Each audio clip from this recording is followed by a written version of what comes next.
আসসালামু আলাইকুম, স্বাগতম সবাইকে। কুকিং হাউজের আজকের আয়োজনে আপনাদের জন্য নিয়ে এসেছি কই মাছের দারুণ মজাদার একটি রেসিপি। আজ রান্না করব কই মাছের ভাপা বা ভাপা কই।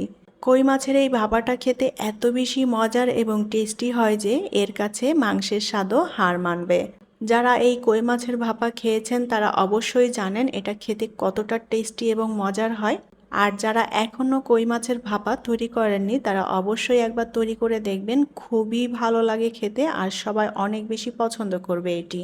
আর এটা তৈরি করাও কিন্তু খুবই সহজ, কোনো প্রকার ঝামেলা ছাড়াই এই কই মাছের ভাপা তৈরি করে নেওয়া যায়। তাহলে চলুন কিভাবে কই মাছের ভাপা তৈরি করি সেটা দেখে নেই। এখনও যারা আমার চ্যানেলে নতুন, চ্যানেলটি সাবস্ক্রাইব করেনি তারা প্লিজ আমার চ্যানেলটি সাবস্ক্রাইব করে নেবেন এবং পাশে থাকা ছোট্ট বেল আইকনটি ক্লিক করে দিবেন। কই মাছের ভাপা রান্না করতে যে মশলাগুলো লাগবে সে মশলাগুলো আমি প্রথমে রেডি করে নেব। তার জন্য এখানে নিয়েছি শুকনা মরিচ, আমি এখানে 8টার মতো শুকনা মরিচ নিয়েছি। আর নিয়েছি 1 চা চামচ ধনিয়া, 1 চা চামচ জিরা। এখানে আস্ত ধনিয়া আর আস্ত জিরা নিয়েছি। কালো গোলমরিচ নিয়েছি 10টার মতো। আর নিয়েছি ছোট সাইজের 8টা কাঁচা পাকা মরিচ। হাফ টেবিল চামচ পরিমাণ নিয়েছি সরিষা, সাদা সরিষাটা নিয়েছি এখানে। আর নিয়েছি 2 কোয়া রসুন। এখন এই সমস্ত মশলাগুলো আমি বেটে নেব। কই মাছের ভাপা রান্না করতে এখানে মশলাটা যদি বেটে দেওয়া হয় তাহলে এই ভাপা মাছের টেস্টটা অনেক গুণে বেড়ে যায়, খেতেও ভালো লাগে। গুঁড়া মশলা দিয়েও এই কই মাছের ভাপা রান্না করা যাবে, তবে গুঁড়া মশলা থেকে বাটা মশলার টেস্টটা অনেক বেশি হয়। আমি এখানে 4টা বড় সাইজের কই মাছ নিয়েছি। মাছগুলো কেটে ধুয়ে পরিষ্কার করে নিয়েছি ভালোভাবে। আর মাছের গায়ে এভাবে একটু কেটে কেটে নিয়েছি, এতে করে মাছের ভেতরে মশলাটা খুব ভালোভাবে মিশে যাবে, মাছটা খেতেও টেস্টি হবে। মাছগুলোকে অবশ্যই ভালোভাবে ধুয়ে পরিষ্কার করে পানিটা ঝরিয়ে নিতে হবে। এখন এই মাছের মধ্যে দিয়ে দেব পেঁয়াজ বাটা। আমি এখানে 1.5 টেবিল চামচ পরিমাণ পেঁয়াজ বাটা নিয়েছি। মাছের পরিমাণ বুঝে সব মশলাটা নিয়ে নিতে হবে। আর এখানে যে প্রথমে মশলাগুলো নিয়েছিলাম সেই মশলাটা আমি বেটে নিয়েছি। আমি কাঁচা মরিচ, সরিষা এবং রসুন একসাথে বেটে নিয়েছি। আর গোলমরিচ, ধনিয়া, জিরা একসাথে বেটে নিয়েছি, প্লাস শুকনা মরিচটা বেটে নিয়েছি। এখন বাটা মশলাটা দিয়ে দেব মাছের মধ্যে। আর এখানে নিয়েছি স্বাদ মতো লবণ এবং হাফ চা চামচ পরিমাণ হলুদ গুঁড়া। এখন এর মধ্যে দিয়ে দেব সরিষার তেল। তেলটা পরিমাণ মতো দিয়ে দিতে হবে, তবে এই মাছ ভাপাতে তেলের পরিমাণটা একটু বেশি দিলে খেতে ভালো লাগবে। আর এখানে মরিচের পরিমাণটাও যার যার টেস্ট অনুযায়ী অ্যাড করে দিতে হবে, যে যতটা ঝাল খেতে পছন্দ করেন।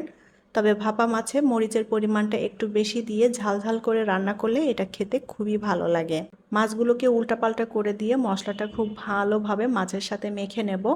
আর মাছের যে অংশটা একটু কেটে কেটে দিয়েছি সেই কাটা অংশের মধ্যে মশলাটা একটু ভালোভাবে মিশিয়ে দিতে হবে। আমি এখানে যে মশলাগুলো দিয়েছি, অনেকে এই ভাপা মাছে পেঁয়াজ বাটা, রসুন বাটা এগুলো ব্যবহার করেন না, আবার অনেকে আদা রসুন বাটা সব কিছুই দেন। তো এখানে যার যার পছন্দ মতো মশলা ব্যবহার করতে পারেন এই মাছে।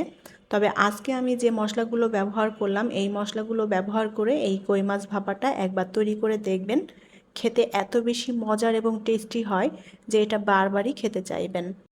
মাছগুলোকে উল্টাপাল্টা করে দিয়ে মশলাটা খুব ভালোভাবে মেখে নিয়েছি। এখন এই মাছটা আমি আধা ঘন্টা মতো রেস্টে রেখে দেব, এতে করে মশলাটা খুব ভালোভাবে মাছের সাথে মিশে যাবে। যদি হাতে সময় না থাকে তাহলে সাথে সাথেও মাছটা ভাপিয়ে নেওয়া যাবে, তবে আমি আধা ঘন্টা মতো রেস্টে রেখে দিচ্ছি, যথেষ্ট সময় আছে হাতে। যে বাটিতে মাছটা ভাপিয়ে নেব বাটিটা নিয়ে নিয়েছি। অ্যালুমিনিয়াম বা স্টিল যে কোনো বাটিতে এই মাছটা ভাপিয়ে নেওয়া যাবে। এখন এই বাটির মধ্যে আমি একে একে মাছগুলো নিয়ে নেব। মাছগুলো একটু বিছিয়ে দিচ্ছি বাটির মধ্যে সুন্দর করে।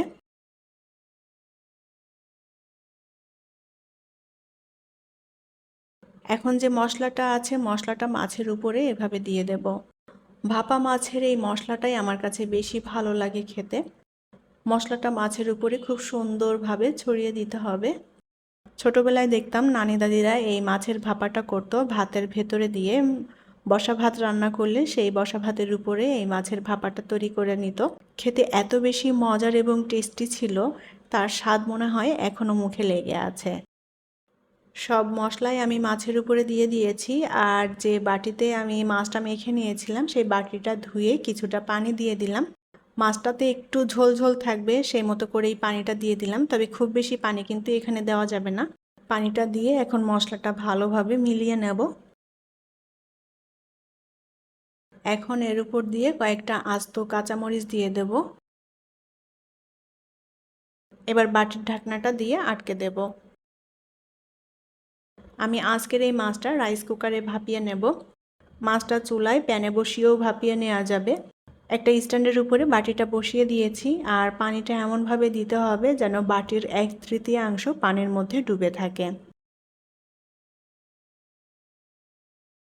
এবার রাইস কুকারের ঢাকনাটা দিয়ে আমি মাছটা ভাপিয়ে নেব। এই মাছটা আমি 30 মিনিট মতো ভাপিয়ে নেব। 30 মিনিটে মাছটা খুব সুন্দর মতো ভাপানো হয়ে যাবে। 30 মিনিট পর ফিরে এলাম। আমি রাইস কুকারের সুইচটা অফ করে দিয়েছি।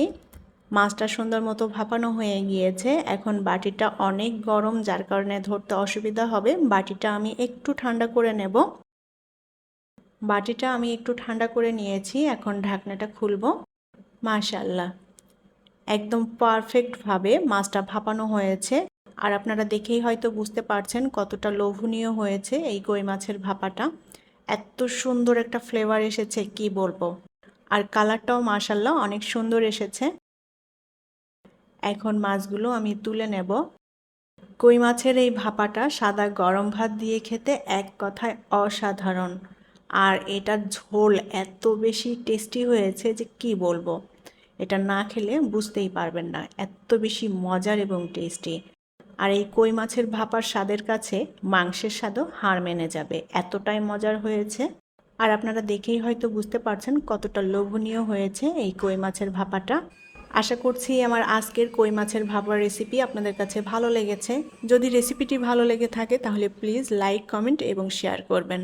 আর এইরকমই সব মজার মজার এবং নিত্য নতুন রেসিপি পেতে চ্যানেলটি সাবস্ক্রাইব করে সাথে থাকার অনুরোধ রইল। পরবর্তী রেসিপি দেখার আমন্ত্রণ জানিয়ে আজকের মতো বিদায় নিচ্ছি। সবাই অনেক অনেক ভালো থাকবেন এবং আমাদের জন্য দোয়া করবেন। আল্লাহ হাফেজ।